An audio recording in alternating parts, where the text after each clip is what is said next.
আমার রব এমন একটা আলোর ব্যবস্থা করে দেয়, এটি গরম নয় কিন্তু পৃথিবী আলোকিত হয়ে থাকে।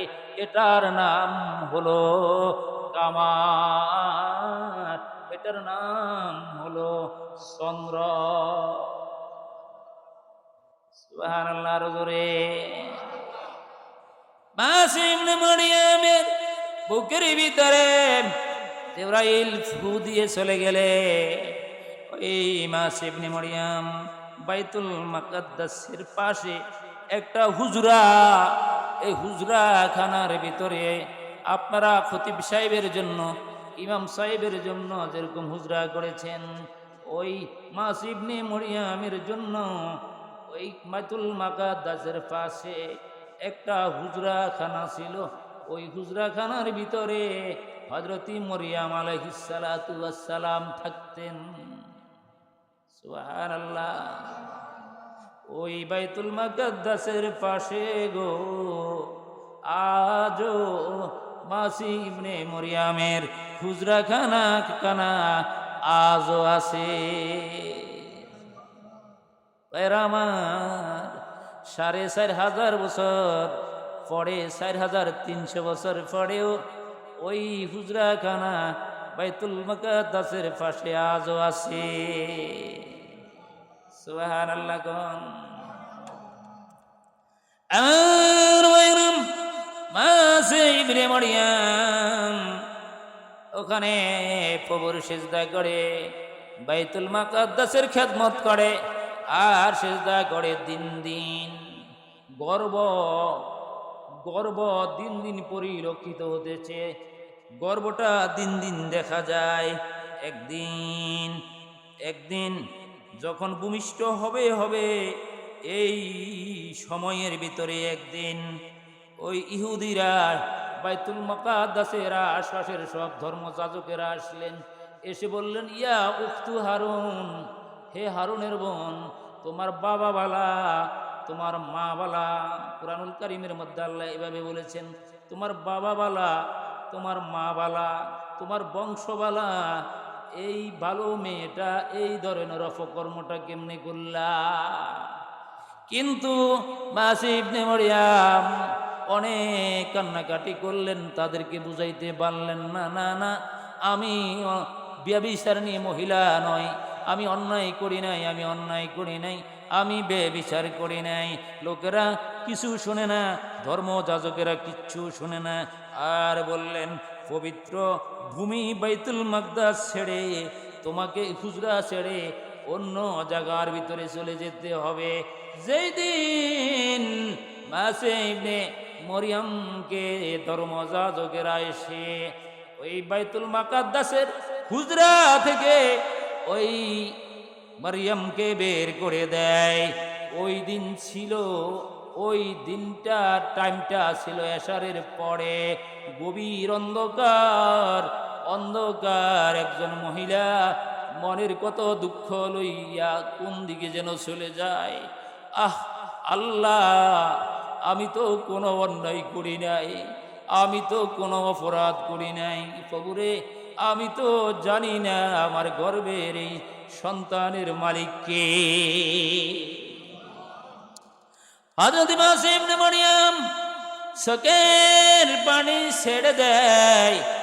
গভীর রাত্রে যায়, গভীর রাত্রে যায়। যেতে যেতে যেতে যেতে, আমি তাফসীরের নোট করেছি, যেতে যেতে হযরত মাসিহ ইবনে মারইয়াম বেথলেহেম শহরে চলে গেলেন। ওই শহরটার নাম বেথলেহেম শহর। বেথলেহেম শহরের ভিতরে একটা পাহাড় আছে। ওই পাহাড়ের ভিতরে হযরত মূসা নবী আলাইহিস সালাম ওই পাহাড়ের চূড়ায় দাঁড়ায় আল্লাহ তাআলার সাথে কথা বলতে।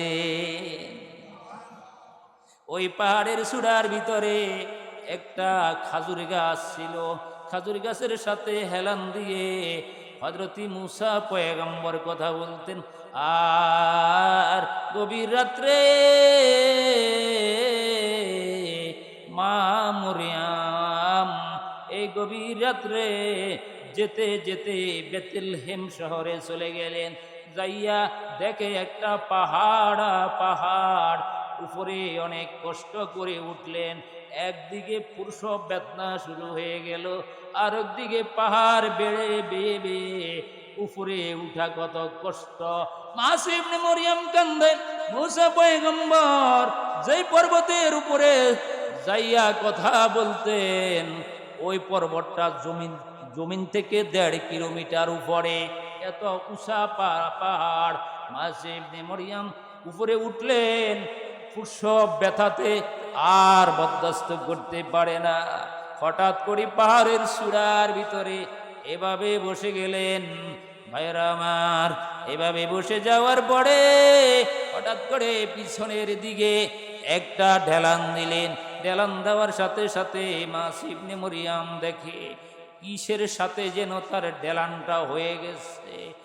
আর এই মুহূর্তে আল্লাহ তাআলা তার নিজ কুদরতে পৃথিবীর জমিনে এই হযরতি ঈসা পয়গম্বরকে এই ডিসেম্বরের 25 তারিখে, বাইরা আমার রজবের 3 তারিখে আল্লাহর পয়গম্বরকে পৃথিবীর জমিনে বেতেলহেম শহরে মুসা পয়গম্বরের ওই পাহাড়ের চূড়ায় আল্লাহ তাআলা ঈসা পয়গম্বরকে প্রেরণ করে।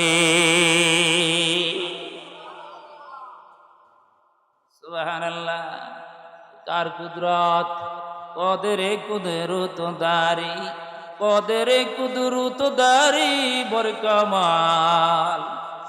আনতা হাসবি আনতা রব্বি জুল জালাল, আনতা হাসবি আনতা রব্বি জুল জালাল।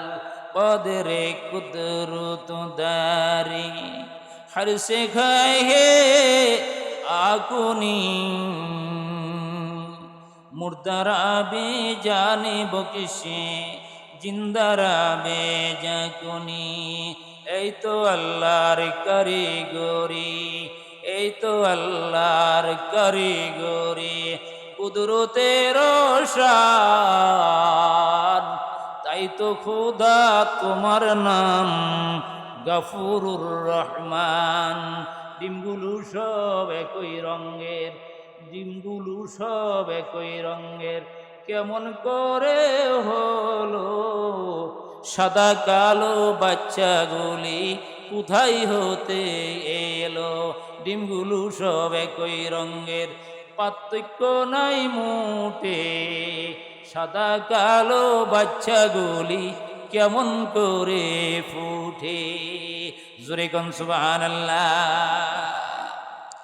আমার আল্লাহ হলেন, আমার আল্লাহ তাআলা হলেন কদরে কুদরত। আল্লাহ তাআলা হলেন কদরে কুদরত। আল্লাহ তাআলা কি কুদরত সেটিং করে রেখেছেন, ফিট করে রেখেছেন, এটি আল্লাহ তাআলা ছাড়া আর কেউ জানে না। হযরত মাসিহ ইবনে মরিয়ম ঈসা পয়গম্বর যখন ভূমিষ্ঠ হয়, ভূমিষ্ঠ হওয়ার পরে ঈসা পয়গম্বরকে কুলে করে মাসিহ ইবনে মরিয়ম বেতলেহেম শহরের পর্বতের চূড়ায় বসে আছেন। এই মুহূর্তে ওই যে গভীর রাত্রে যাইতে কে যেন ডেকে ডেকে বলে, এ মাসিহ ইবনে মরিয়ম রে, তোমার কোনো ভয় নাই, তোমার গর্ভ থেকে যে সন্তান পৃথিবীর জমিনে আসবে তিনি সাধারণ সন্তান নয়, আল্লাহ তারে নবুয়তি দান করেছে।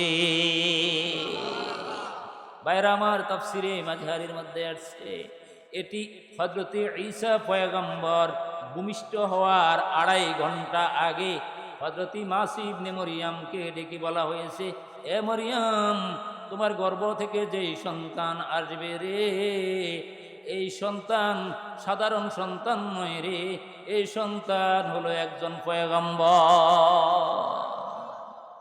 বাইরে আমার প্রশ্ন আসতে পারে, 2,24,000 আম্বিয়ায়ে কেরামের মধ্যে জন্ম ভূমিষ্ঠ হওয়ার 2.5 ঘন্টা আগে যিনি নবী হয়েছেন তিনি কে? উনি হলেন হযরত ঈসা পয়গম্বর। পৃথিবীর জমিনে আসে নাই। আল্লাহ মায়ের কাছে সংবাদ প্রেরণ করে দিয়েছেন, তোমার গর্ভ থেকে যিনি আসবেন তিনি হলেন পয়গম্বর।